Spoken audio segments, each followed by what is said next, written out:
성경을 조금 앞으로 가서 우리의 기억을 좀 되짚어 보겠습니다. 하나님께서 이스라엘 백성들을 애굽에서 구원해 내시고 가나안 땅으로 인도하여 가시지요. 그런데 이스라엘 백성들의 불순종과 그리고 그들의 악함 때문에 바로 인도하여 드리지 못하고 40년 동안 광야에서 방황하는 삶을 살게 됩니다. 그리고 이제 마침내 때가 되어 하나님께서 여호수아를 통해서 가나안 땅으로 그들을 이끄십니다. 가나안 땅에 들어가서 그들이 싸우게 되는, 정복하게 되는 첫 성이 여리고성인데, 그 여리고성 전투를 앞에 두고 하나님께서 이 여호수아를 통해 이스라엘 백성들에게 이렇게 명령하십니다. 이 성과 그 가운데 있는 모든 것은 여호와께 온전히 바치고, 그 바친 것 중에서 무엇이든지 너희가 가져가면 이스라엘로 바치는 것이 되어서 고통을 당하게 될 것이니까 절대 그렇게 하지 말고 바친 물건에 손대지 말아라. 남자건 여자건 어린아이건 노인이건 할 것 없이 사람은 다 죽이고, 그리고 짐 가축도 다 죽이고, 불에 타는 것은 다 불에 타서 없애버리고, 불에 타지 않는 은과 금, 동과 철만 여호와의 곳간에 들여놓거라 라고 명령을 하셨습니다. 그래서 백성들이 이 여리고성으로 들어갔죠. 근데 우리가 잘 아는 대로요, 여리고성이 뭐 돌멩이를 때려서 넘어뜨린 것도 아니고요, 무슨 성을 엎어뜨리는 공성기구를 통해서 성이 무너진 것이 아니라 그 높고 견고한 성읍이 하나님께서 하라는 대로 빙글빙글 돌다가 와 소리치니까 그냥 성이 갑자기 다 무너져가지고 들어가서 그 성을 다 노략하고 그 안에 있는 사람들과 짐승들, 가축들을 다 죽이고 다 불태우고, 그리고 불에 타지 않는 은, 금과 동, 철만 여호와의 곳간에 드렸어요. 딱 한 가족만 살았죠. 기생 라합과 그에게 속한 그 집에 들어와 있는 사람들, 그 집, 그리고 그 집에 있는 물건과 가축만 살았어요. 나머지는 다 죽이고 불태우고 없앴어요. 근데 하나님께서 하신 명령을 어기고 은밀하게 그 전쟁에 참여했다가 시날산 외투 한 벌, 은 200세겔, 그리고 50세겔 되는 금덩어리 하나를 탐내어서 품에다가 감추고 와서 아무도 보지 않는데 자기 집 천막 텐트 중앙에다가 흙을 파고 묻어놨던 사람이 있었습니다. 그게 누구냐? 바로 아간이라고 하는 사람이었어요. 그런데 하나님께서 그것을 아시고 이 다음에 여리고성보다 훨씬 작은 성 아이성을 정복하러 간 이스라엘 백성들이 전투에서 패해가지고 그만 수십 명이 죽게 됩니다. 이스라엘 백성들은 너무나 겁이 났어요. 하나님이 우리와 함께 계시는데 왜 우리가 졌을까 하고 하나님 앞에 엎드려서 웁니다. 하나님 왜 그렇습니까? 그러자 하나님께서 말씀해 주세요. 너희 중에 내가 하지 말라고 한 것을 해서 도둑질한 사람이 있다. 너희 중에 그것을 제해버리지 않으면 내가 너희와 함께 가지 않겠다. 그래서 백성들에게 막 누가 어디 갔는지 뭐 알리바이를 막 맞춰본 게 아니라 다 모여놨어요. 하나님이 이러이러 해가지고 오늘 우리에게 말씀하신다. 그러면 12지파 중에 한 사람씩 다 나와라. 다 나왔어요. 제비 뽑았어요. 유다지파가 뽑혔어요. 유다지파 중에 각 가문별로 쭉 사람이 나왔어요. 제비 뽑아요. 또 그 가문 중에서 남자들이 쭉 나왔어요. 제비 뽑으니까 아간이 딱 걸렸어요. 너 사실대로 이야기해라. 그랬더니 아간이 여차저차해서 제가 이참저참 해가지고 도둑질해가지고 제 장막 밑에다 감췄습니다. 진짜 가보니까 그게 있어요. 그래서 이 아간, 그리고 그의 가족들, 그의 가축과 짐승들, 그의 모든 집, 물건 다 가지고 가서 아골골짜기에 가가지고 돌로 다 때려 죽였어요. 그리고 싹 불로 태웠습니다. 그러자 그때서 하나님께서 진노를 거두시고 이스라엘과 함께 하셨어요. 이 사건은 가나안 땅에서 새롭게 출발하는 이스라엘 백성들, 하나님 나라의 백성들이 어떤 삶을 살아야 하는지를 알려주는 매우 중요한 사건이 되었습니다. 이 땅에서 하나님 나라를 보여주는 천국의 모형, 그것이 바로 이스라엘이었죠. 그리고 지금 시대의 교회입니다. 이 하늘나라 공동체는 하늘에 계신 하나님을 모시고 그 하나님 말씀에 온전히 순종해야 하는 거룩한 공동체가 되어야 한다라는 것을 보여준 그런 사건이었죠. 예수님께서 구원자 되심을 믿고 고백하는 사람들이 모여 있는 것을 교회라고 합니다. 예루살렘 교회는 120명으로 출발을 했죠. 근데 성령께서 역사하셔서 놀라운 기적과 표적, 그리고 병고침, 귀신을 쫓아내는 이러한 많은 표적과 이사가 드러나자 불과 짧은 시간에 수만 명으로 예루살렘 교회가 급성장을 하게 되었어요.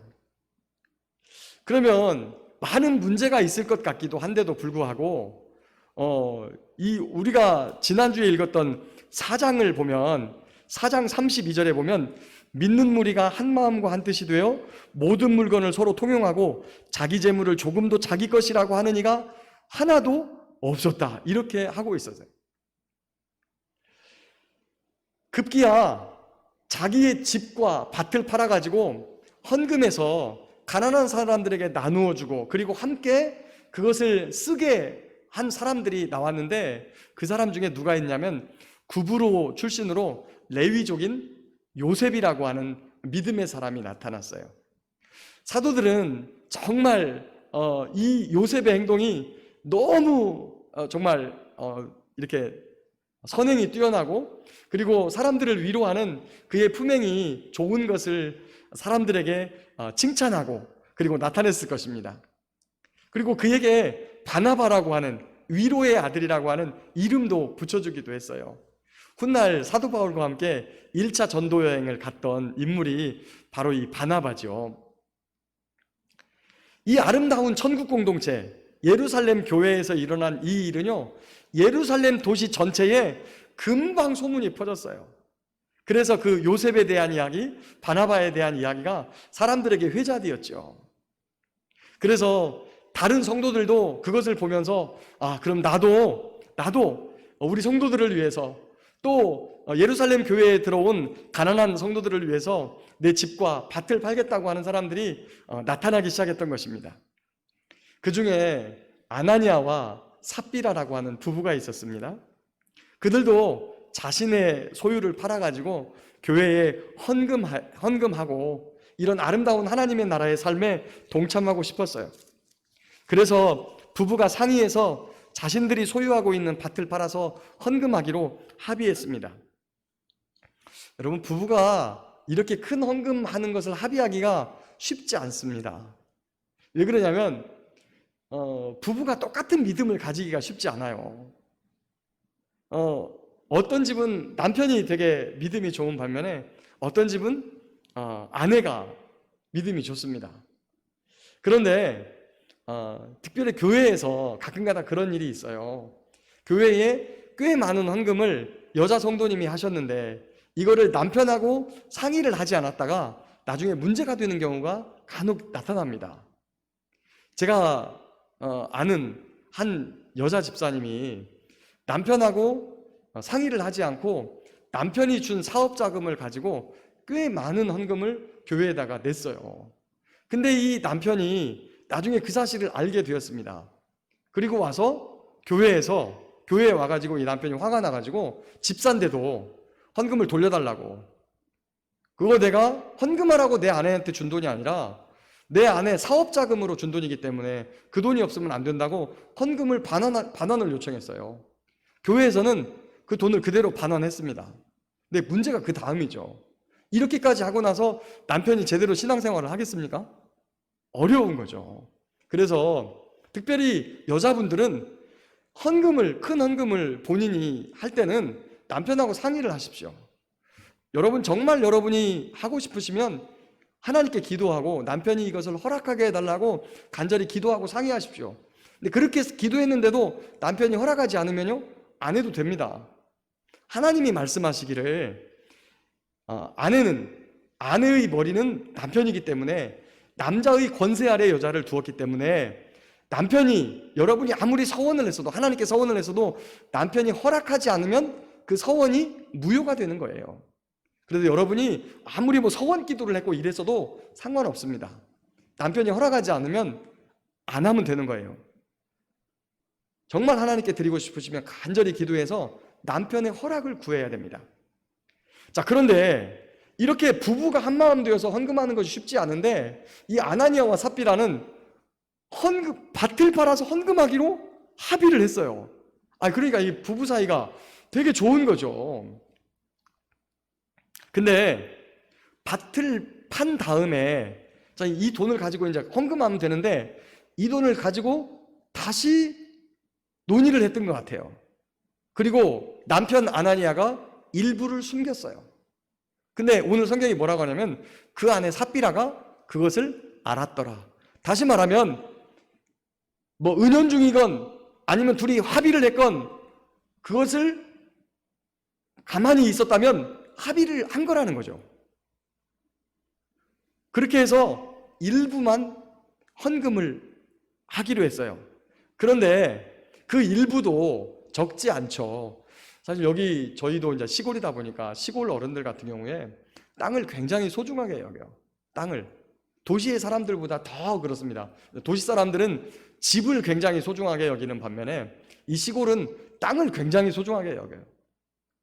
그런데 아무리 땅이 싼 곳에 가서 땅을 팔거나 산다 할지라도 적지 않은 돈이에요. 땅을 거래하게 되면. 그래서 일부를 감추고 나서 이 나머지가 땅판 값의 전부라고 하기로 이 마음을 먹습니다. 그리고 헌금을 가지고 갑니다. 제가 어디 땅을 팔았는데 이게 땅판 값입니다. 이것을 교회를 위해서 사용하십시오. 우리 생각에는 여러분 그 많은 돈을 가져왔으면 얼마나 좋습니까? 그냥 받아도 되죠. 근데 성령의 감동을 통해서 베드로가 이 땅의 값의 일부가 숨겨지고 지금 아나니아가 거짓말한다고 하는 사실을 알게 되었습니다. 그래서 그를 꾸짖습니다. 3절을 볼까요? 3절 같이 읽겠습니다. 시작. 베드로가 이르되 아나니아야, 어찌하여 사탄이 내 마음에 가득하여 내가 성령을 속이고 땅값 얼마를 감추었느냐? 사람에게 거짓말한 것이 아니요 하나님께로다. 아멘. 이 말씀은 교회가 어떤 곳이라는 사실을 가르쳐준 말씀입니다. 아까도 말씀드렸다시피 교회라고 하는 것은 성령님의 역사로 말미암아 예수 그리스도를 구주로 고백한 사람들이 모인 곳이 교회입니다. 또한 그 성령님께서 그런 사람들을 모아가지고 교회를 세우시고 성령님이 역사하셔서 교회를 성장하고 성숙시키고 인도하시는 곳이 바로 교회입니다. 따라서 교회에 속한 성도는 교회 안에서 성령 하나님께서 역사하신다는 사실을, 함께 계신다는 사실을 믿고 그분의 말씀에 순종해야 합니다. 만약 하나님께서 계시다는 사실을 잊고 인간적인 생각을 한다면 그것은 인간들이 모인 집단이기 이전에 사탄의 집단이 준다는 것을 오늘 말씀하고 있습니다. 마태복음 16장에 보면 이 베드로와 예수님의 대화가 나오죠. 너희는 나를 누구라고 하니? 이렇게 묻는 질문에 베드로가 용감히 나서서 주님은 그리스도시고 살아계신 하나님의 아들이십니다 라고 하는 놀라운 신앙 고백을 베드로가 했습니다. 그런데 잠시 후에 십자가를 져야 된다는, 고난을 받고 죽어야 된다는 예수님의 말씀을 듣자 베드로가 안 됩니다, 그건 안 됩니다 라고 말렸어요. 그러자 예수님이 베드로를 향해서 뭐라고 말하느냐, 방금 주님, 바로 눈앞에 계신 주님을 그리스도시고 살아계신 하나님의 아들이라고 고백했던 그를 향해서 사탄아 물러가라, 이렇게 예수님께서 호되게 꾸짖으세요. 왜 그랬을까요? 네가 하나님의 일은 생각하지 않고 사람의 일만 생각하는구나. 삶을 살아갈 때는요, 우리가 삶을 살아가다 보면 누구나 인정하는 수준이라는 게 있어요. 수준.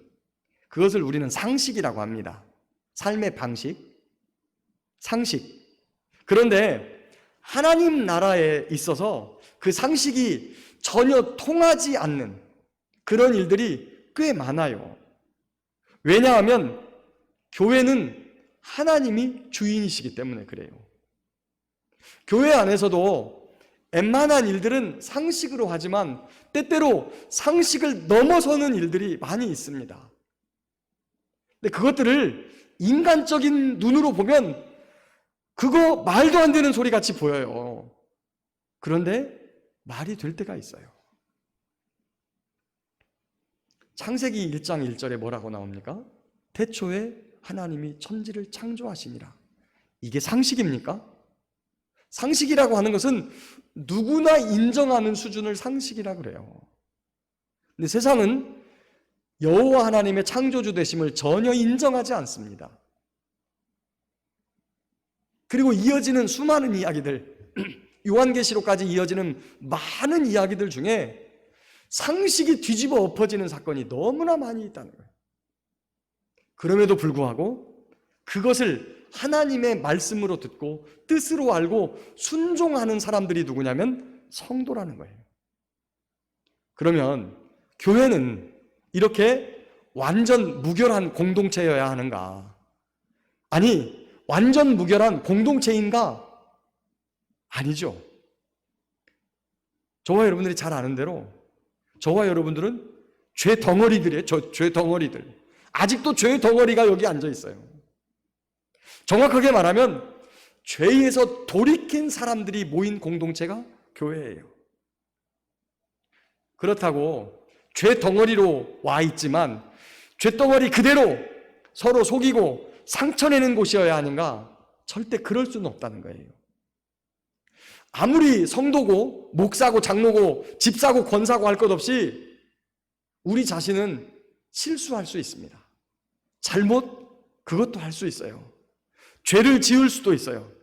그런데 실수하고 잘못하고 죄를 범했을 때 교회에 속한 성도는 자기 자신의 실수와 그리고 죄와 범죄와 잘못들에 대해서 인정하고 또 고백하고 다시 그 길로 걸어가지 않기 위해서 정말 열심히 노력해야 합니다. 그리고 그렇게 자신의 실수와 죄를 고백하고 용서를 구하는 성도를 기꺼이 용서하고 그 허물을 덮어주고 안아주는 곳이 바로 교회입니다. 그래서 교회는 한없는 하나님의 은혜와 사랑이 여전히 필요한 곳이지요. 그런데 아나니아와 삽비라 부부는 둘이 합의하기를, 어쨌든지 묵인해 주는 건 합의한 것이니까 그렇게 거짓말을 하기로 했어요. 그들은 교회 안에 베드로와 요한과 야고보와 이런 사도들만 있다고 생각을 했는데 누구를 생각하지 못했느냐? 눈에 보이지 않지만 교회를 세우시고 교회를 이끄시고 교회를 인도하시는 성령 하나님이 계신 것을 의식하지 못했던 거예요. 우리 각 성도들은 그 성령님이 함께 계시는 성전이에요. 우리가 성전이에요. 이 건물이 성전이 아니라 우리가 성전이에요.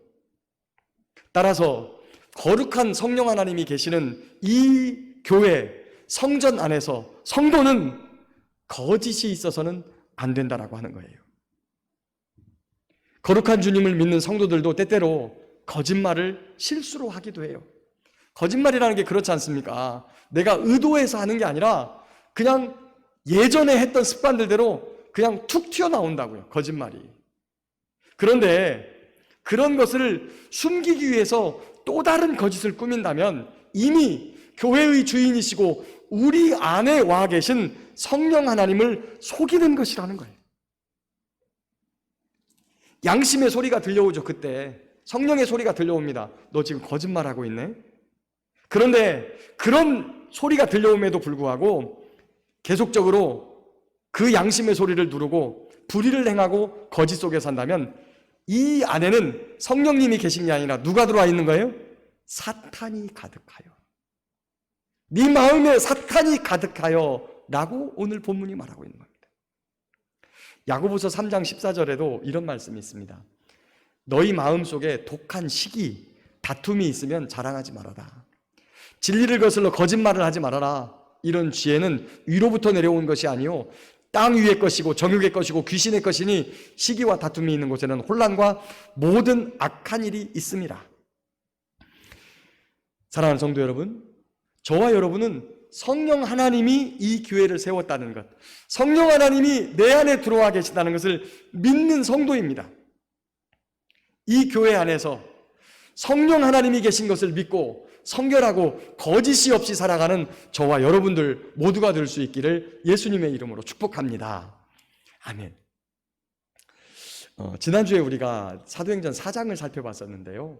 거기 보면 이 대제사장들과 사두개인들이 제자들을 잡아다가 가둡니다. 왜 그러냐면 자신들은 부활이 없다고 생각하는데 예수님이 자꾸 부활했다고 가르치고 부활이 진실이라고 가르치고 진리라고 가르치니까 그것을 못하게 했어요. 절대 예수님의 이름으로 가르치지도 말고 예수님이 부활했다는 얘기 하지도 말라고 막 그렇게 위협했습니다. 그리고 풀어주었어요. 그런데 그들이 위협을 받고 풀려났는데 기도하다가 성령이 또 충만하게 임했어요. 그러자 또 나가서 예수님이 그리스도인 것, 예수님이 부활하신 것, 부활하신 하나님이라는 사실을 또 전했어요.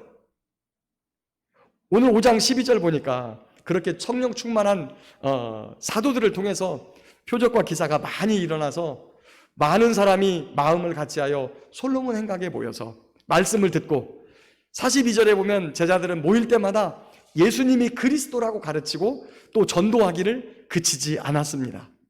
그래서 이 초대교회 예루살렘 교회 모습이 13절과 14절에 나와 있는데 백성들에게 칭송을 받고 큰 무리가 믿고 죽게 나왔다 이렇게 말씀하고 있죠. 교회는 세상 사람들에게 칭찬받을 만한 일들을 많이 해야 돼요. 그렇죠? 대답을 안 하세요. 교회는 세상으로부터 칭찬받을 만한 그런 좋은 일들을 많이 해야 됩니다.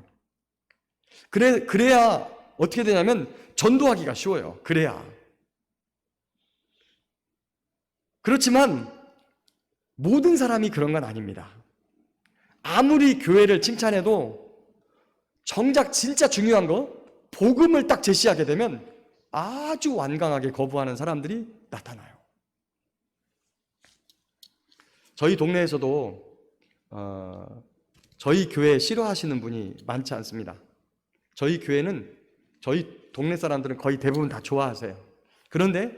그럼에도 불구하고 그들에게 진짜 알맹이 복음, 예수님을 믿어야만 구원을 받는다라고 하는 이 복음의 핵심을 딱 전하면 놀랍게 아주 심한 반응이, 정말 심한 반응이 나타나요.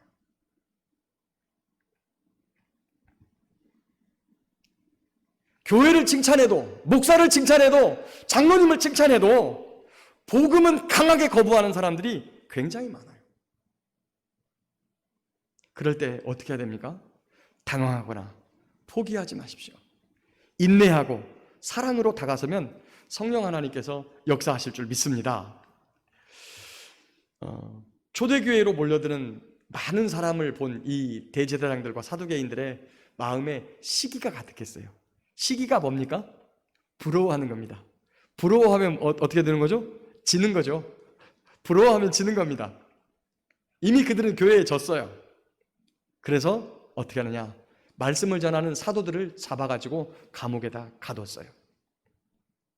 분명히 그 감옥은 아주 견고한 열쇠로 문이 잠겨져 있고 그 입구를 경비병이 지키게 했습니다.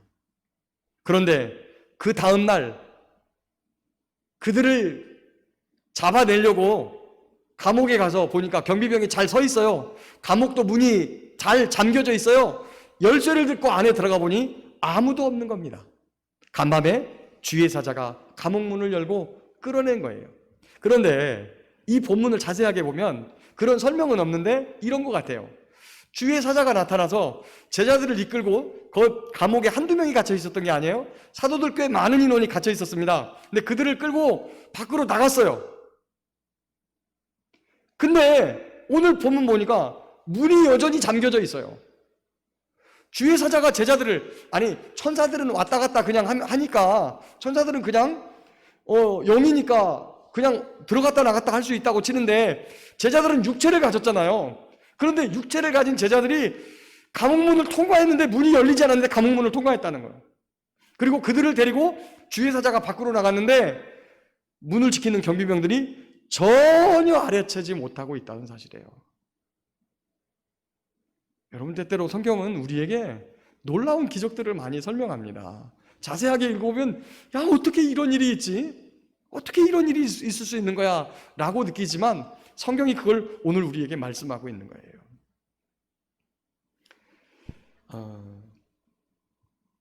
여러분, 혹시 복음을 전하다가 어려움을 당하거나 박해를 당하거나 핍박을 당해본 적 있으세요?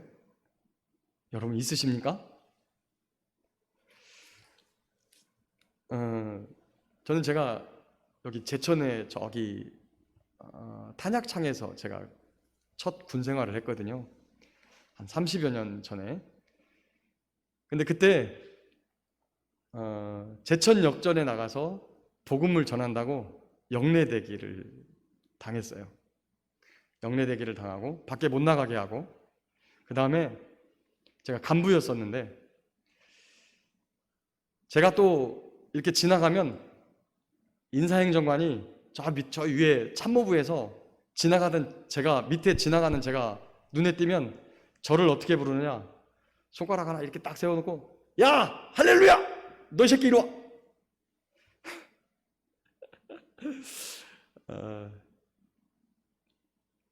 그렇게 조롱당하고 욕먹고 고참들에게 두들겨 맞고 이렇게 군생활을 했었어요. 30여 년 전에. 예수님을 섬기다가 복음을 전하다가 고난이 찾아오고 박해가 찾아오고 어려움이 찾아와도 하나님이 우리와 함께 계심을 믿으시기 바랍니다. 하나님께서는 천사를 보내, 주의 사자를 보내 그들을 도왔어요. 그들을 이끌어내었어요. 그리고 또 제자들을 감옥에서 이끌어내시면서 그들에게 한 말씀 하셨어요. 20절에 나오는데 20절을 한번 읽어볼까요? 20절 같이 읽겠습니다. 시작.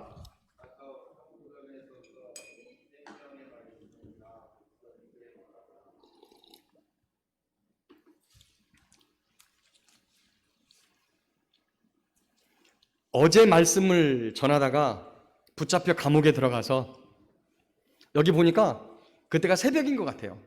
새벽에 제자들을, 사도들을 감옥에서 꺼내신 주의 사자가 주님으로부터 받은 말씀을 다시 그들에게 전하기를, 가서 성전에 서서 이 생명의 말씀을 다 백성에게 말하라.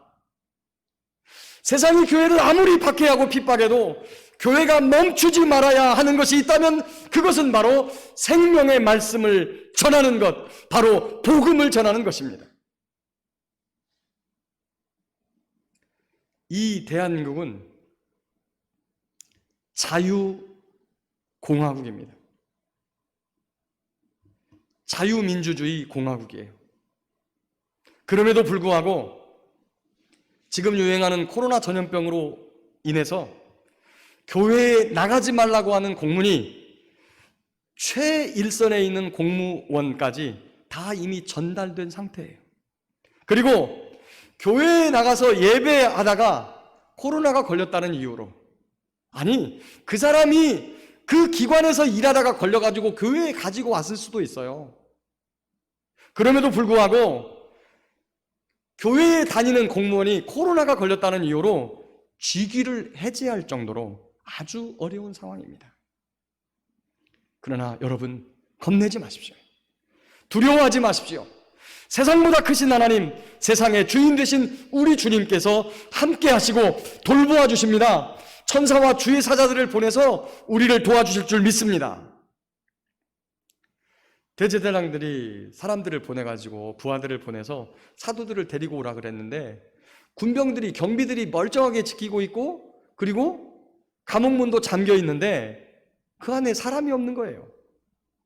그런데 어떤 사람들이 와가지고, 아니 대제사장님이 찾는 그 사람들 저기 성전에 서가지고 지금 가르치고 있는데요? 라고 보고하자 그들을 붙잡아와 하고 사람들을 보냈어요. 그런데 그들을 잡아가면서 그들이 억지로 막 가자! 따라와! 하지마! 이렇게 못했어요. 26절에 보니까 잡아왔지만 강제로 못 담은 백성들이 돌로 칠까 두려워합니다. 이게 무슨 얘기냐면 이미 사도들을 통해서 표적과 기사로 그들이 하나님의 사람이라는 것이 증거되었습니다. 그래서 백성들이 그들의 말을 기쁨으로 함께 듣고 있었어요. 그러니까 그들을 잡아가면 하나님을 욕되게 하는 것이기 때문에 그들에게 혹시나 돌 맞아 죽을까 봐서 사람을 두려워하고 있었다는 거예요. 대제사장이 누굽니까? 하나님과 가장 가까이 있어야 되는 사람입니다. 누구를 두려워하는 사람이어야 돼요? 하나님을 두려워하는 사람이어야 돼요. 그런데 누구만 두려워해요? 자기들을 바라보고 있는, 자기들에게 헌금 갖다 주는 백성들만 두려워하는 거예요. 그에 비해서 제자들은 어떻게 합니까? 29절 한번 읽어보겠습니다. 29절 시작. 베드로와 사도들이 대답하여 이르되 사람보다 하나님께 순종하는 것이 마땅하니라. 아멘.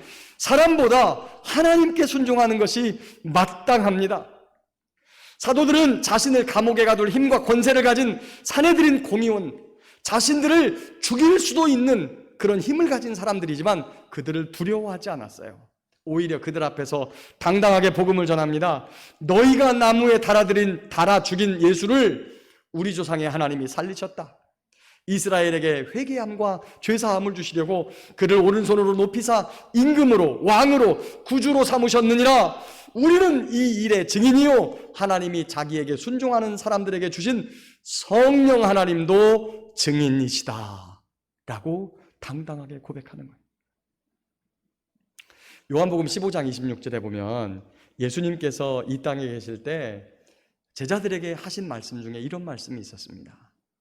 내가 아버지께로부터 너희에게 보낼 보혜사 곧 아버지께로부터 나오시는 진리의 성령이 오실 때 그가 나를 증언하실 것이요 너희도 처음부터 나와 함께 있었기 때문에 너희도 내 증인이 될 것이다. 사도들은 처음부터 예수님과 함께 있으면서 예수님께로부터 본 것, 들은 것, 그것을 증거하는 증인이었고 그들 안에 역사하시는 사도들 안에 제자들 안에 역사하시는 성령 하나님도 그들이 말하는 것이 사실이라고 하는 것을 표적과 이사와 병고침을 통하여 나타내서 복음이 진리인 것을 증거하시는 증인이시다라고 하는 말입니다. 대제사장과 사두개인들은 예수님을 구주로 증거하는 제자들을 채찍질했어요. 그리고 예수님의 이름으로 절대 말하지 말라고 금하고 예수님을 놓아주었습니다. 어제는 감옥에 가두더니 이제는 그들에게 매질을 하기 시작했습니다. 핍박이 거세진다는 것을 볼 수 있지요. 그럼에도 불구하고 제자들은 그 핍박에 굴복하지 않았어요. 41절 한번 같이 읽어보겠습니다. 41절 시작. 사도들은 그 이름을 위하여 능욕받는 일에 합당한 자로 여기심을 기뻐하면서 공회 앞을 떠나니라. 아멘. 맞아서 어떡해? 아이고 우리 사도님 어떡해? 아이고 당신 어떡해? 아우 나 맞은데 아파서 큰일 났어.